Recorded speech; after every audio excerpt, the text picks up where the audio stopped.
ओम श्री गणेशाय नमः। आप सभी का हमारे YouTube चैनल पर हार्दिक स्वागत है। गणेश चतुर्थी पर आइए सुने गणेश जी की पौराणिक एवं प्रचलित कथाएं। व्रत में सुनने से सारे संकट दूर होते हैं, साथ ही समस्त मनोकामनाएं पूर्ण होती हैं। श्री गणेशाय नमः। गणेश चतुर्थी व्रत करने से घर परिवार में आ रही विपदा दूर होती हैं, कई दिनों से रुके मांगलिक कार्य संपन्न होते हैं तथा भगवान श्री गणेश असीम सुखों की प्राप्ति कराते हैं। माह की किसी भी चतुर्थी के दिन भगवान श्री गणेश की पूजा के दौरान गणेश चतुर्थी व्रत की कथा पढ़ना अथवा सुनना जरूरी होता है। पौराणिक एवं प्रचलित श्री गणेश कथा के अनुसार एक बार देवता कई विपदाओं में घिरे थे। तब वह मदद मांगने भगवान शिव के पास आए। उस समय शिव जी के साथ कार्तिकेय तथा गणेश जी भी बैठे थे। देवताओं की बात सुनकर शिव जी ने कार्तिकेय व गणेश जी से पूछा कि तुम में से कौन देवताओं के कष्टों का निवारण कर सकता है। तब कार्तिकेय व गणेश जी दोनों ने ही स्वयं को इस कार्य के लिए सक्षम बताया। इस पर भगवान शिव ने दोनों की परीक्षा लेते हुए कहा कि तुम दोनों में से जो सबसे पहले पृथ्वी की परिक्रमा करके आएगा वही देवताओं की मदद करने जाएगा। भगवान शिव के मुख से ये वचन सुनते ही कार्तिकेय अपने वाहन मोर पर बैठकर पृथ्वी की परिक्रमा के लिए निकल गए। परंतु गणेश जी सोच में पड़ गए कि वह चूहे के ऊपर चढ़कर सारी पृथ्वी की परिक्रमा करेंगे तो इस कार्य में उन्हें बहुत समय लग जाएगा। तभी उन्हें एक उपाय सूझा। गणेश अपने स्थान से उठे और अपने माता पिता की 7 बार परिक्रमा करके वापस बैठ गए। परिक्रमा करके लौटने पर कार्तिकेय स्वयं को विजेता बताने लगे। तब शिव जी ने श्री गणेश से पृथ्वी की परिक्रमा ना करने का कारण पूछा। तब गणेश जी ने कहा, माता पिता के चरणों में ही समस्त लोक है। ये सुनकर भगवान शिव ने गणेश जी को देवताओं के संकट दूर करने की आज्ञा दी। इस प्रकार भगवान शिव ने गणेश जी को आशीर्वाद दिया कि चतुर्थी के दिन जो तुम्हारा पूजन करेगा और रात्रि में चंद्रमा को अर्घ्य देगा उसके तीनों ताप यानी दैहिक ताप, दैविक ताप तथा भौतिक ताप दूर होंगे। इस व्रत को करने से व्रतधारी के सभी तरह के दुख दूर होंगे और उसे जीवन के भौतिक सुखों की प्राप्ति होगी। चारों तरफ से मनुष्य की सुख समृद्धि बढ़ेगी। पुत्र पौत्र आदि धन ऐश्वर्य की कमी नहीं रहेगी। गणेश चतुर्थी व्रत की दूसरी कथा। एक समय की बात है, राजा हरिश्चंद्र के राज्य में एक कुम्हार था। वह मिट्टी के बर्तन बनाता, लेकिन वे कच्चे रह जाते थे। एक पुजारी की सलाह पर उसने इस समस्या को दूर करने के लिए एक छोटे बालक को मिट्टी के बर्तनों के साथ आवा में डाल दिया।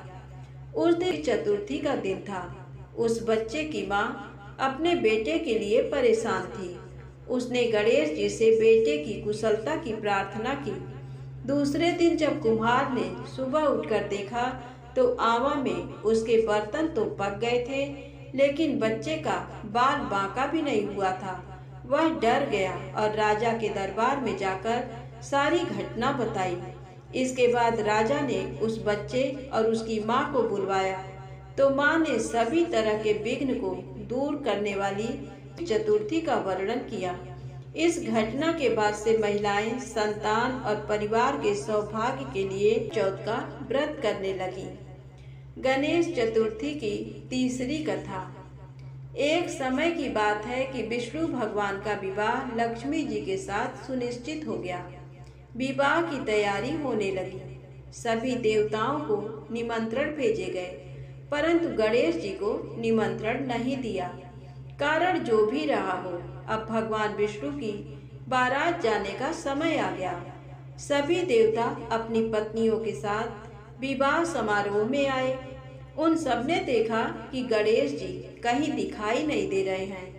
तब वे आपस में चर्चा करने लगे कि क्या गणेश जी को नहीं न्योता है या स्वयं गणेश जी ही नहीं आए हैं। सभी को इस बात पर आश्चर्य होने लगा।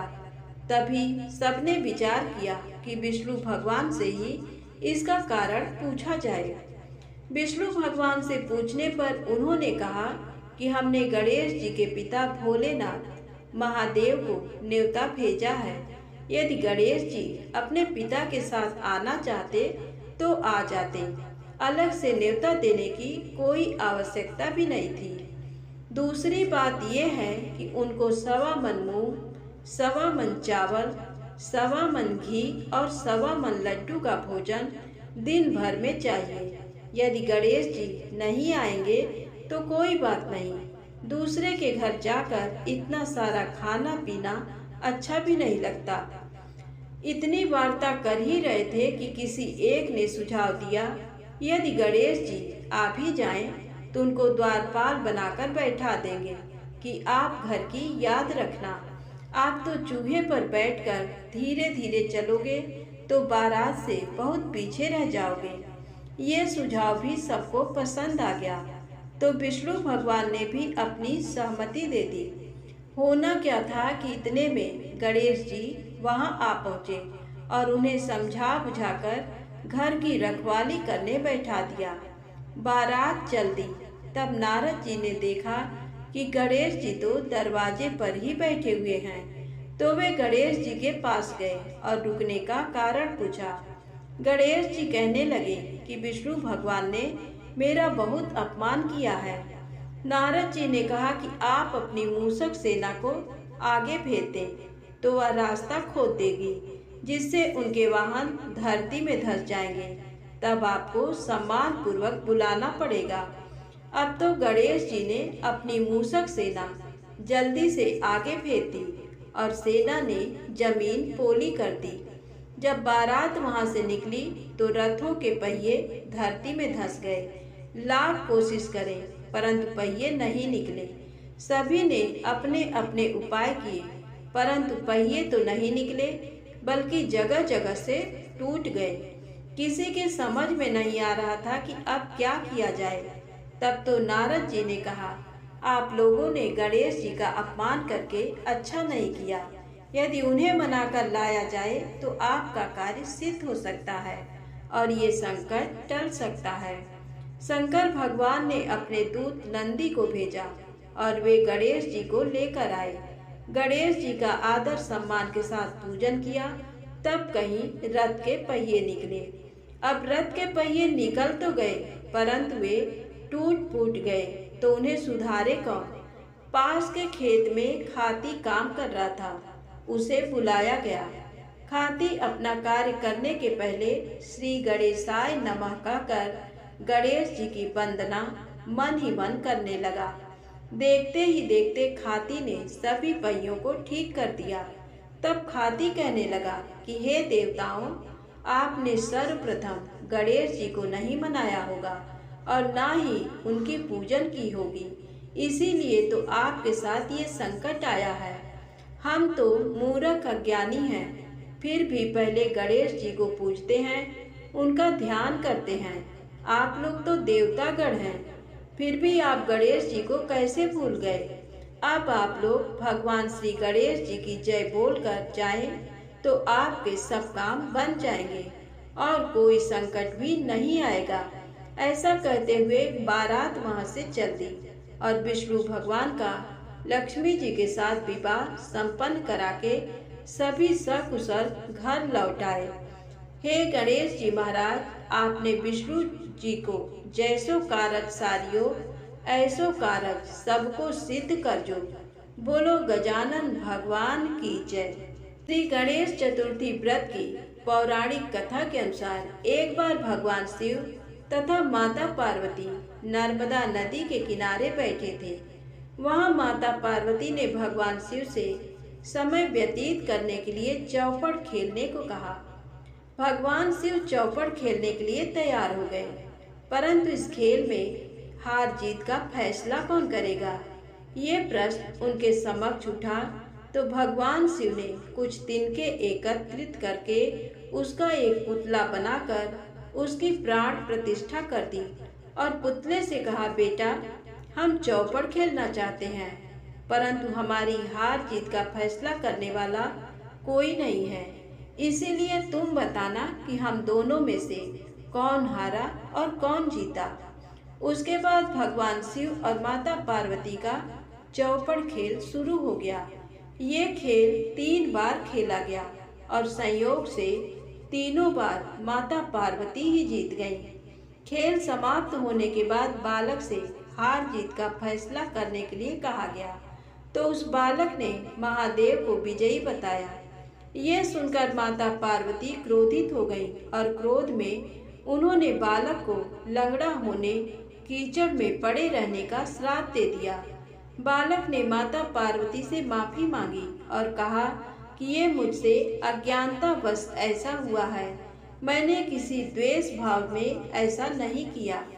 बालक द्वारा क्षमा मांगने पर माता ने कहा, यहाँ गणेश पूजन के लिए नाग कन्याएं आएंगी, उनके कहे अनुसार तुम गणेश व्रत करो, ऐसा करने से तुम मुझे प्राप्त करोगे।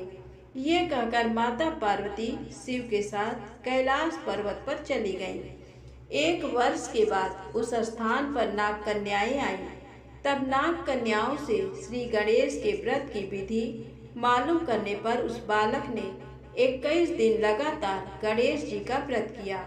उसकी श्रद्धा से गणेश जी प्रसन्न हुए। उन्होंने बालक को मनोवांछित फल मांगने के लिए कहा। उस पर उस बालक ने कहा, हे गणेश जी महाराज, मुझ में इतनी शक्ति दीजिए कि मैं अपने पैरों से चलकर अपने माता पिता के साथ कैलाश पर्वत पर पहुंच सकूं और वे ये देखकर प्रसन्न हो। तब बालक को वरदान देकर श्री गणेश जी अंतर्ध्यान हो गए। इसके बाद वह बालक कैलाश पर्वत पर पहुंच गया और कैलाश पर्वत पर पहुंचने की अपनी कथा उसने भगवान शिव को सुनाई। चौपड़ वाले दिन से माता पार्वती शिव जी से विमुख हो गई थी, अतः देवी के रुष्ट होने पर भगवान शिव ने भी बालक के बताए अनुसार 21 दिनों तक श्री गणेश का व्रत किया। इस व्रत के प्रभाव से माता पार्वती के मन से भगवान शिव के लिए जो नाराजगी थी वह समाप्त हो गई। तब ये व्रत विधि भगवान शंकर ने माता पार्वती को बताई। ये सुनकर माता पार्वती के मन में भी अपने पुत्र कार्तिकेय से मिलने की इच्छा जागृत हुई। तब माता पार्वती ने भी 21 दिन तक श्री गणेश जी का व्रत किया तथा दुर्वा, फूल और लड्डुओं से गणेश जी का पूजन अर्चन किया। व्रत के 21वें दिन कार्तिकेय जी स्वयं माता पार्वती जी से आ मिले। उस दिन से श्री गणेश चतुर्थी का ये व्रत समस्त मनोकामनाओं की पूर्ति करने वाला व्रत माना जाता है। इस व्रत को करने से मनुष्य के सारे कष्ट दूर होकर मनुष्य को समस्त सुख सुविधाएं प्राप्त होती हैं। प्रेम से बोले गणेश जी महाराज की जय हो। अब आइए सुने गणेश जी के विवाह की कहानी। एक बार देवी तुलसी विवाह हेतु वर ढूंढने के लिए तीर्थ यात्रा पर निकली थी और ढूंढते ढूंढते वह गंगा किनारे पहुंच गई। उस वक्त गणेश भगवान गंगा किनारे तप कर रहे थे। उन्हें देखते ही देवी तुलसी उन पर मोहित हो गई और उनके मन में गणेश भगवान से विवाह की इच्छा उत्पन्न हुई। फिर देवी तुलसी ने गणेश जी के पास जाकर उनका ध्यान भंग कर दिया। आंखें खोलने के बाद गणेश भगवान के सामने देवी तुलसी खड़ी थी, लेकिन सामने एक स्त्री है, इसलिए अपने क्रोध को नियंत्रण में रखकर गणेश भगवान ने पूछा, आप कौन है देवी और मेरा ध्यान भंग करने का क्या कारण है? जवाब में देवी तुलसी ने अपने परिचय के साथ गणेश जी से विवाह की बात कर ली। उत्तर में गणेश जी बोले, देवी मैं ब्रह्मचारी हूँ, उस वजह से मैं विवाह नहीं कर सकता। अपने विवाह प्रस्ताव के लिए ना सुनने के बाद देवी तुलसी क्रोधित हो गई और उन्होंने गणेश जी को श्राप दे दिया कि उनका ब्रह्मचर्य टूटेगा और उनके 2 विवाह होंगे। इस बात पर गणेश भगवान भयंकर क्रोधित हो उठे, क्योंकि एक तो वह स्त्री है। इसीलिए ध्यान भंग करने पर भी गणेश जी ने कुछ नहीं कहा और इतनी विनम्रता से बात करने पर भी उन्हें श्राप दिया गया। फिर गणेश जी ने भी देवी तुलसी को श्राप दिया कि तुम्हारा विवाह शंखचूर्ण नाम के असुर के साथ होगा। एक देवी होकर भी उनका विवाह एक राक्षस से होगा। ये जानकर देवी तुलसी विचलित हो गईं और विनायक जी से इस कठोर श्राप से मुक्ति दिलाने की क्षमा याचना करने लगी। फिर गणेश जी को तुलसी देवी पर दया आ गई। वह बोले कि मेरा श्राप तो बदल नहीं सकता, वह तो सच होकर ही रहेगा, लेकिन अगले जन्म में तुम एक पेड़ बनोगी और भगवान महाविष्णु जी को अत्यंत प्रिय होगी। उनकी पूजा में भी तुम्हारा एक महत्वपूर्ण स्थान होगा और कलयुग के इंसानों को तुम मोक्ष का मार्ग दिखाओगी। लेकिन तुमने मेरा तप भंग किया है और मुझे ब्रह्मचारी होकर भी 2 विवाह का श्राप भी दिया है। इसलिए मेरी किसी भी प्रकार की पूजा में तुम निषिद्ध होगी। इस प्रकार देवी तुलसी गणेश भगवान की पूजा में निषिद्ध हो गई। तो प्रेम से बोले गणेश जी महाराज की जय हो। अब आइए सुने गणेश जी के विवाह की कथा। गणेश भगवान का मुख हाथी का है और एक दांत टूटा हुआ है। इन्हीं 2 कारणों की वजह से उनका विवाह नहीं हो पा रहा था। इस बात से गणेश महाराज अक्सर नाराज रहा करते थे। एक दिन एक देवता के आग्रह पर विनायक जी उसके विवाह में अपनी उपस्थिति दर्शाने गए थे। विवाह स्थल पर पहुंचने के बाद कुछ देवताओं ने मिलकर गणेश भगवान का समय पर विवाह न होने के कारण उपहास किया, जिससे गणेश जी बहुत ही अधिक नाराज हो गए। उसी दिन उन्होंने ठान लिया कि जब तक मेरा विवाह नहीं होता तब तक मैं किसी भी देवता का विवाह नहीं होने दूंगा। गणेश भगवान के पास विवाह और अन्य संदेश लाने का काम उनके प्रिय वाहन मूषक राज करते थे। अब मूषक राज जब भी किसी देवता के विवाह का समाचार लाते तब गणेश जी उसे आदेश देते और मूषक राज अपनी सेना के साथ जाकर उस विवाह के मंडप को गिराकर तहस नहस करते एवं बारातियों को भी भगा देते। इस तरह गणेश जी और मूषक राज की मिली भगत की वजह से किसी भी देवता का विवाह नहीं हो रहा था। गणपति जी के व्यवहार से तंग आकर सभी देवी देवता भगवान शिव और माता पार्वती जी के पास पहुंच गए और इस विराट समस्या का समाधान मांगने लगे। भगवान शिव और माता पार्वती ने कहा कि इसका हल तो आपको केवल ब्रह्मा देव जी के पास ही मिल सकता है। कृपा करके आप ब्रह्मलोक को जाएं। माता पार्वती और महादेव को प्रणाम करके सभी देवी देवता ब्रह्मा जी के पास प्रकट हुए। देवताओं की समस्या को ठीक से सुनने के बाद ब्रह्मा जी ने अपनी योग शक्ति से 2 कन्याओं का निर्माण किया। कन्याओं का नाम था रिद्धि और सिद्धि। वह दोनों ब्रह्मा जी की मानस पुत्रियां थीं। उन्हें लेकर ब्रह्मा जी गणेश महाराज के पास गए और उनसे अपनी पुत्रियों को ज्ञान एवं शिक्षा प्रदान करने का निवेदन करने लगे। ब्रह्मा देव जी का मान रखने के लिए एक दंत भगवान ने रिद्धि और सिद्धि को शिक्षा देना आरंभ किया। फिर उस दिन के बाद से जब भी मूषक राज किसी विवाह की खबर लेकर आते हैं, उस वक्त रिद्धि और सिद्धि गणेश जी को अपनी बातों में उलझाकर रखती थी। इस तरह गणेश जी का ध्यान किसी और विषय पर रहता और दूसरी तरफ देवताओं की विवाह संपन्न हो जाते। एक दिन बुद्धि के देवता भगवान गणेश जी को ये बात समझ आ गई, लेकिन उनके क्रोध में आने से पहले ही ब्रह्मा देव अपनी दोनों पुत्रियों के साथ वहां पर प्रकट हुए। रिद्धि और सिद्धि को सामने देखते ही गणेश जी का क्रोध बढ़ने लगा, किंतु विनायक जी के मुख से कोई भी शब्द निकलने के पहले ही भगवान ब्रह्मा देव ने कहा, हे गणेश जी, आपने स्वयं ही मेरे पुत्रियों को शिक्षा दी है और अब मुझे इन दोनों के विवाह योग्य कोई वर नहीं मिल रहा है। मेरी आपसे विनती है कि आप ही रिद्धि और सिद्धि से विवाह करके मुझे धन्य कीजिए।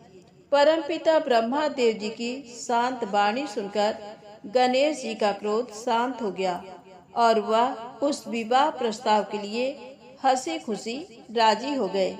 विवाह के बाद अपनी दोनों पत्नियों से उन्हें 2 पुत्र प्राप्त हुए, जिनका नाम रखा गया शुभ और लाभ। तो प्रेम से बोले गणेश जी भगवान की जय हो। अब आइए सुनते हैं गणेश जी की पूजा पाठ में सुनी जाने वाली पौराणिक कथा। एक गांव था जिसमें एक सेठ जी अपने परिवार के साथ रहते थे। सेठ जी का गांव के पास के ही शहर में बड़ा व्यापार था। सेठ जी गणेश जी की पूजा श्रद्धा एवं विश्वास से करते थे, जिससे सेठ जी के घर में अन्न धन के भंडार सदैव ही भरे रहते थे। उनके जीवन में किसी भी प्रकार की कोई कमी नहीं थी। नित्य प्रतिदिन नियम अनुसार रोज वो नदी पर नहाने जाते और आकर गणेश जी की पूजा करते, उन्हें भोग लगाते, फिर स्वयं भोजन करते थे। ये बात सेठानी जी को अच्छी नहीं लगती थी। वो धार्मिक नहीं थी और ईश्वर में इतना विश्वास नहीं रखती थी। एक बार सेठानी जी ने सोचा कि ये इतना गणेश जी को मानते हैं, गणेश जी की पूजा करते हैं, इससे होता क्या है, आज तो देखती हूँ वो कैसे गणेश जी की पूजा करते हैं। अगले दिन जब सेठ जी नदी पर नहाने जाते हैं तो सेठानी जी गणेश जी की मूर्ति को उठाकर मूर्ति को कपड़े से ढककर बगीचे में जमीन में दबा देती हैं। जब सेठ जी नदी पर से नहाकर घर आते हैं और देखते हैं कि गणेश जी की मूर्ति तो मंदिर में नहीं है, तो वो सेठानी से पूछते हैं, गणेश जी की मूर्ति मंदिर में नहीं है, कहाँ गई? तो सेठानी जी बोलती है, मुझे नहीं मालूम, मूर्ति को घर में बहुत ढूंढते हैं उस दिन, क्योंकि वो गणेश जी को भोग नहीं लगा पाए थे। इसके लिए सेठ जी ने अन्न जल का भी त्याग कर दिया और गणेश जी से प्रार्थना करने लगे कि हे प्रभु, लगता है आप मुझसे रुष्ट हो गए हो और कहीं चले गए हो। आप अपनी कृपा दृष्टि मुझ पर बरसाइए प्रभु, मुझे दर्शन दीजिए। सेठ जी ने मन ही मन सोचा कि अब से जब तक आप मुझे मिल नहीं जाते, मुझे दर्शन नहीं दे देते, तब तक मैं अन्न जल का त्याग करता हूँ। वो दिन पूरा निकल गया। रात्रि में सेठ जी की भक्ति से प्रसन्न होकर गणेश जी भगवान ने स्वप्न में भगवान एक छोटे से चूहे के साथ खेल रहे होते हैं और चूहे को खाने को लड्डू देते हैं। चूहा लड्डू लेकर बगीचे में जाता है और जमीन को खोदता है और लड्डू वहीं डाल देता है। अचानक सेठ जी की नींद खुल जाती है। सेठ जी बगीचे में जाते हैं और वहीं खोदते हैं जहां उन्होंने सपने में देखा था, और वहीं से उनको थोड़ी सी जमीन खोदने पर कपड़े में लिपटे हुए गणेश जी की मूर्ति मिलती है। सेठ जी गणेश जी की मूर्ति की पूजा करके उनको यथास्थान स्थापित करते हैं और सेठानी के पूछने पर सारा वृत्तांत उन्हें सच सच बताते हैं। बात को जानकर सेठानी जी को आश्चर्य होता है और सेठानी जी मन ही मन श्रद्धा एवं विश्वास से गणेश जी भगवान की भक्त बन जाती हैं और सेठ जी से कहती हैं कि मुझसे बड़ा भारी अपराध हो गया है। अब हम दोनों पति पत्नी प्रेम सहित गणेश जी भगवान की आराधना करेंगे एवं उनकी पूजा में कभी कोई कमी नहीं आने देंगे। ये सुनकर सेठ जी अत्यधिक प्रसन्न हो जाते हैं और दोनों पति पत्नी गणेश जी भगवान को धन्यवाद करते हैं। प्रेम से बोले गणेश जी महाराज की जय हो। अपनी अनुकंपा सेठ सेठानी के समान ही हम सभी पर बनाए रखना। कहानी सुनने वालों पर भी, कहानी कहने वालों पर भी सभी मनोकामनाएं पूर्ण करना। प्रेम से बोलो गणेश जी महाराज की जय हो।